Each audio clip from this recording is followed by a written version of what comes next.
हैं जो अमीर हैं। तो अमीरों का बजट है, गरीबों का बजट नहीं। किसानों पे क्या बजट दिए हैं? बहुमत में आया, एक मिनट बीच में नहीं रोको, जब तक बहुमत में था एक पैसा नहीं दिया। जब आज प्रधानमंत्री माननीय राजनाथ सिंह जी होती तो देश का नक्शा और देश की खुशहाली कुछ और ही। विशेष पैकेज बिहार को और आंध्र प्रदेश को दिया गया। बिहार वास्तव में तकलीफ में है। निश्चित तौर पर बाणगंगा के पानी आते हैं। जैसे लड़कों को रोजगार के लिए दिया गया। बजट मिक्स बजट है, कुछ अच्छा है, कुछ थोड़ा टेढ़ा मेढ़ा है। बजट को मिक्स बजट ही कहेंगे। प्रधानमंत्री नरेंद्र मोदी के तीसरे कार्यकाल का पहला बजट कल पेश हो चुका है। वित्त मंत्री निर्मला सीतारमण ने कल पहला बजट पेश किया है और उसके बाद बहुत ज़्यादा सनसनी मच चुकी है। लोगों का कहना है कि ये सिर्फ अपर मिडिल क्लास के लिए बजट बनाया गया है और लोअर मिडिल क्लास और मिडिल क्लास इसमें पिस रहा है। तो यहाँ पे हम मौजूद हैं, यहाँ पे हम लोगों से बात करेंगे, उनसे जानेंगे कि बजट के ऊपर उनकी क्या राय है। सर आप बताइए, कल बजट पेश हुआ है तो इस पर आप क्या कहना चाहेंगे? बजट देखिए, ये अडानी अंबानी के लिए है, गरीबों के लिए नहीं, किसानों के लिए नहीं, छात्रों के लिए नहीं, बेरोजगारों के लिए नहीं है और आधी आबादी के लिए नहीं है। इसमें तो कहीं कुछ दिखाई नहीं दे रहा कि गैस सिलेंडर का दाम 500 हो जाएगा। तो जब आधी आबादी तो त्रस्त है, आप बताइए दाल की कीमत 170 है, तो पेट्रोल का दाम 100 पार है, आप डीजल जो है कितना महंगा है, उस पर जब कमी आएगी तब न महंगाई कम होगी। आप तो चंद लोगों के लिए बजट बनाए हैं जो अमीर हैं। तो अमीरों का बजट है, गरीबों का बजट नहीं। किसानों पे क्या बजट दिए हैं? छात्रों पे क्या बजट दिया? किताब काफ़ी सस्ती होगी, फीस सस्ता हो, चिकित्सा शिक्षा सस्ती हो, तो इस पर तो बजट दिए नहीं है। बजट दिए हैं तो केवल जो है अडानी अंबानी का, पूंजीपतियों का दिए हैं। ये बात तो है। कोई कल कारखाना लगाने का बजट दिए हो तो बतावें, कोई बहुत बड़ा विश्वविद्यालय बनाने का बजट दिए हो तो बतावें। और सबसे ज़्यादा महिलाओं का जो गैस सिलेंडर है उसके दाम 500 अगर नज़र आ जाए 2-1 दिन में, तब ये बजट का कुछ राहत होगा। नहीं तो बजट तो एक दिखावा है, मुंगेरी लाल के हसीन सपना है।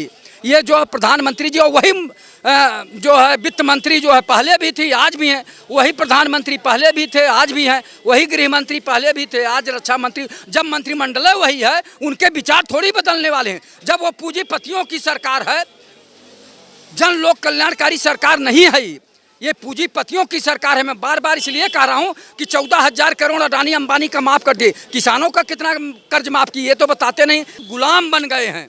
दोनों खंभे जब हटेंगे ना तो आप चित हो जाएंगे, तुरंत गिरेंगे। इसलिए वो दोनों खंभों को संभालने के लिए, ये कुर्सी बचाने के लिए ही ये बजट पेश किया गया है। आम हिंदुस्तान के लिए, पूरे भारत के निवासियों के लिए, पूरे भारत के जनता के लिए ये बजट नहीं है। ये वहीं छोड़ दिए हैं बेबसी लाचारी में। आप चाहे जैसे अपना जीवन जीजिए, अपने आप में वो कहते हैं अवसर जो है आपदा में अवसर का तलाश, तो वो अवसर तलाश लिए हैं। हमारे खून पसीने को लूट कर बस अडानी अंबानी को केवल जो है कर्जा माफ़ कर रहे हैं, किसानों का कर्जा नहीं माफ़ कर रहे हैं, गरीबों का कर्जा नहीं माफ़ कर रहे हैं। और वो लोक लुभावन बजट केवल पेपरों में दिखाई देता है और जो है बड़े बड़े चैनलों में दिखाई देता है। ठीक, जय हिंद, जय भारत। सर कल आपने देखा कि कल बजट पास हुआ है और देखा भी गया कि स्टॉक मार्केट वगैरह भी डाउन हो गया है। उनका कहना है कि सोने का दाम कम कर दिए हैं, लेकिन जो कॉमन आदमी है, जो मिडिल क्लास है, जो लोअर मिडिल क्लास है, अगर वो 17 लाख प्लस पर एनम अगर वो कमा रहा है तो उसको 30% टैक्स वगैरह देना पड़ रहा है। ये भी देखा गया कि बिहार और अरुणाचल प्रदेश में ज़्यादा पैसे दिए और बाकी स्टेट्स में कम दिए हैं। तो इस पर आप क्या कहना चाहेंगे बजट को लेकर? पहली बात तो 5,000 दे रहा है वो हर युवा को, 1 करोड़ युवा को मात्र। क्या कहा था इसने 2014 में हर खाते में 15 लाख आएंगे। इसकी हैसियत ही 5,000 की थी। और ये भी सोच लीजिए 5,000 की हैसियत ही जब तक बहुमत में आया, एक मिनट बीच में नहीं रोको, जब तक बहुमत में था एक पैसा नहीं दिया। जब आज लंगड़ी सरकार है तो 5,000 दे रहा है। ये 5,000 की औकात है, ये 15 लाख की औकात नहीं, 2 करोड़ नौकरी की औकात नहीं है इसकी। हर खाते में 5,000। हमारे राहुल गांधी ने क्या कहा था, अगर हम सत्ता में आते हैं तो 8,500 रुपये प्रति माह देंगे, साल भर का 1 लाख रुपया देंगे। मगर हम तो सत्ता में आए नहीं। मगर देश का प्रधानमंत्री कहता है, अरे राहुल गांधी ने कहा कि 8,500 देंगे, कहाँ है 8,500? तो मैं पूछता हूँ तुम्हारे 15 लाख कहाँ हैं? झूठे तो तुम हो। हम तो सत्ता में आते तो हम देते। तुम तो सत्ता में 2 बार आए हो, तीसरी बार लंगड़ी सरकार के रूप में आए हो। तो आज पता नहीं तुम्हें कौन सा डर सताया या कौन सा। और फिर 5,000 मिलेंगे नहीं मिलेंगे इसकी भी कोई गारंटी तो है नहीं। मगर कहीं अगर 8,500 से 10,000 करते तो हम कहते हैं हाँ भाई बड़ा दिल करके हर आदमी को, हर युवा को। मगर क्या 142 करोड़ में सिर्फ 1 करोड़ आदमी को आप 1 लाख रुपए, वो 5,000 रुपये के हिसाब से साल भर तक देंगे? है ये मजाक बना रखा है आपने। रही बात बजट की, तो बजट नहीं, ये बचत है। बचत क्या है कि हमें कहाँ से बचत करनी है कि हम अपने बेटे दोनों अडानी अंबानी को खड़ा कर सकें, उनका पेट भर सकें और उनसे पैसा कमा सकें सीधा। और ये बजट जो है, बजट इस तरीके से है कि इनको आंध्र प्रदेश में देना है मुख्यमंत्री के, वहाँ को बिहार के मुख्यमंत्री को देना है इसको पैसा, तो कहाँ से अरेंज होगा? हम ही आपके बीच में से निकाला जाएगा। टोल टैक्स, रोड टैक्स, दूध, दही, पानी, शराब, हर चीज़ बेतहाशा बढ़ेगी, कहाँ से दे पाओगे उनको? वो उन दोनों ने तो, राज्यों ने ये समझ लिया कि हमारे राज्य को मिले, भाड़ में जाए 142 करोड़ आवाम, हमारे राज्यों को मिले, चाहे इसको देश बेचना पड़े मोदी को, चाहे देश गिरवी रखना पड़े। अभी तक तो ये देश को अडानी अंबानी के हाथ बेचता था, अब ये मुख्यमंत्रियों के हाथ देश को बेचने लग गया। 70,000 की ऑयल रिफाइनरी आपने चंद्रबाबू नायडू को दे दी, अभी आप कितना कुछ और देंगे उसको, नीतीश कुमार को? कहाँ से आएगा पैसा? हम ही आपके पैसे से निकाला जाएगा ना। तो ये बजट नहीं, ये बचत है। कहाँ से बेईमानी से बचत की जाए। अभी तो 2 बेटों को पालता था ये, अब ये 2 राहु केतु, चंद्रबाबू नायडू और नीतीश कुमार को भी ये पालेगा। तो कहीं ना कहीं आम जनता तो इसमें सफ़र करेगी, हर चीज़ में महंगाई होगी, आग बरसेगी। और आप कहते हो कि हमारा देश खुशहाल है इकनॉमी के हिसाब से या किसी भी, मैं देखिए बजट पे तो जाना ही नहीं चाहता। मैं नरेंद्र मोदी से पूछना चाहता हूँ, मणिपुर में औरतों को इंसाफ मिलेगा? जो उनके साथ रेप हुआ, जो उनकी इज्जत खराब हुई, जो रेसलर की इज्जत खराब हुई, जो दिल्ली में आज सालों से किसान बैठे हुए, क्या वो घर वापसी जाएंगे? क्या उनकी एमएसपी पर बात होगी? क्या उनके बारे बाकी की सब चीज़ों पर बात होगी? नहीं होगी। क्योंकि मैं आपको बता दूं, ये वो सरकार है जो मुस्लिम हिंदू मुस्लिम करके ही सत्ता में 10 साल से काबिज है।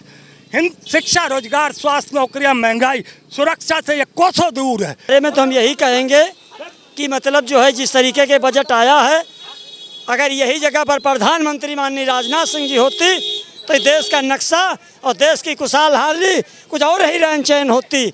और जहाँ पर तक रहा है ये आपके जब राजनाथ सिंह जी 2002 में माननीय अटल बिहारी वाजपेयी जी की कैबिनेट में थे, तो 2 बजट उस समय पर बजट में राजनाथ सिंह जी के रियायत देने पर आए थे। एक प्रधानमंत्री सड़क योजना जो गांव-गांव बन रही, 10,000 रुपया बीघा ज़मीन पूछी नहीं जा रही थी, 10 लाख रुपया बीघा ज़मीन बिक रही। 100 रुपया पर 2 रुपया क्रेडिट कार्ड माननीय अटल बिहारी वाजपेयी जी की सरकार में आया था। और रह गया है ये सरकार में बजट, मोदी जी की सरकार रहते हुए कुछ नहीं हमको अच्छा लग रहा। जब तक राजनाथ सिंह देश के प्रधानमंत्री नहीं होंगे तब तक देश खुशहाली पे नहीं चलेगा, ना भाजपा खुशहाली पर चलेगी। यहाँ पर राजनाथ सिंह जी देश की जनता की दर्द को, भूख को और प्यास को वो समझते हैं कि जनता का क्या हाल होता है। जनता, किसान ही भगवान अल्लाह होता है, जो मतलब जो है हमको कमा के खिलाता है। तो अगर किसान की दर्द की, मजदूर की अगर कोई जानते हैं तो इनके सहयोगी के रूप में जयंत चौधरी जरूर जी। वो किसान मजदूर की स्थिति को और दर्द को समझते हैं। और दूसरा चेहरा कौन है? माननीय राजनाथ सिंह जी। इन लोग हम यही मांग करेंगे कि इनको जो है कृषि दिया जाए जयंत चौधरी को, और राजनाथ सिंह को देश का प्रधानमंत्री बनाया जाए, तभी देश जो है एक बढ़ाई और ऊंचाई की तरफ चलेगा। मोदी जी के रहते नहीं चल पाएगा।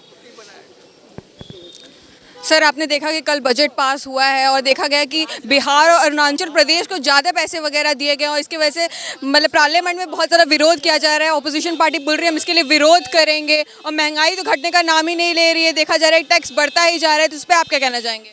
देखिए, 2 चीज़ें हम आपको बता दें कि जो विशेष पैकेज बिहार को और आंध्र प्रदेश को दिया गया, वो अपनी सत्ता को बचाए रखने के लिए दिया गया है।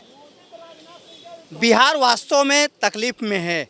निश्चित तौर पर बाणगंगा के पानी आते हैं पश्चिम से और उत्तर से ले करके बिहार तबाह हो जाता है, वहाँ के लोगों को परेशानी होती है। लेकिन जो फंड दिए गए हैं वो उनके उद्धार के लिए नहीं दिए गए हैं, सड़कों और पुलों के निर्माण के लिए दिए गए हैं।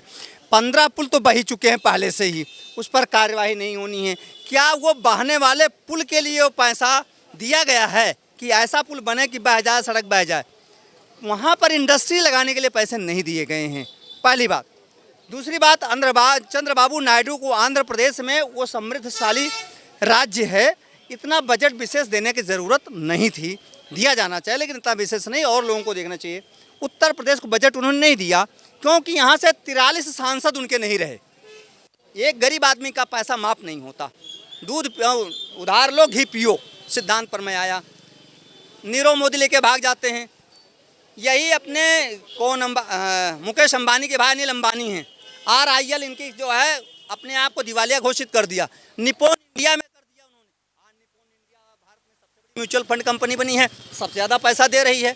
तो ये जनता का पैसा मारने के लिए आपने विदेशी म्यूचुअल फंड में जा करके आप मर्ज हो जाते हैं और यहाँ देश की जनता को बेवकूफ़ बनाने की कोशिश करते हैं। इनके ऊपर कानून क्यों नहीं बनता कि जो आदमी एक बार डिफाल्टर किसी कंपनी में हो गया है उसको दूसरी कंपनी में लोन कैसे दिया जा रहा है, उसको कैसे दूसरी कंपनी खोलने का अधिकार दिया जा रहा है। और एक व्यक्ति एक कंपनी में ही डायरेक्टर होना चाहिए, 100 कंपनी में डायरेक्टर नहीं हो सकता। ऐसे कानून बनाए जाने चाहिए, हमारा कहना है।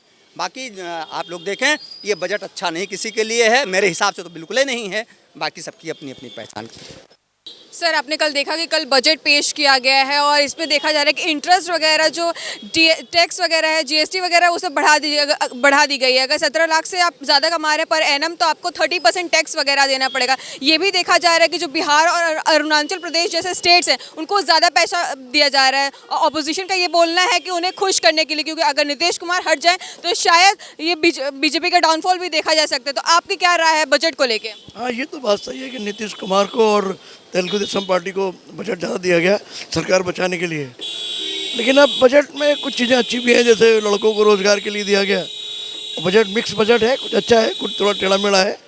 बजट को मिक्स बजट ही कहेंगे। यहाँ पे हमने लोगों से बातचीत की, देखा कि उनकी बजट को लेके क्या राय है। कुछ लोगों का पॉजिटिव बिहेवियर है, कुछ लोगों को लगता है कि ठीक ठीक बजट बढ़ा, पर कुछ लोग वही हैं जो बोल रहे हैं कि बजट बिल्कुल भी सही नहीं है। किसी को खुश करने के लिए बजट बनाया गया है। लोगों का कहना है कि मोदी अंबानी अडानी के लिए ये बजट बना रहे हैं, लेकिन आम जनता, आम पब्लिक पिस रही है। एजुकेशन को लेके हो चाहे डेवलपमेंट को लेके हो, मोदी सरकार उसके लिए कुछ नहीं कह रही है। सिर्फ वो देश का पैसा खा रही है। वो टैक्स बढ़ा के बस हमसे टैक्स वसूल करके अपना जेब भरना चाहती है। यही सब लोगों के बीच में, यही बातें लोगों के बीच में से उठ के आ रही है। आज के लिए बस इतना ही। मैं खुशी सिंह, कैमरामैन विवेक कुमार के साथ अडल TV।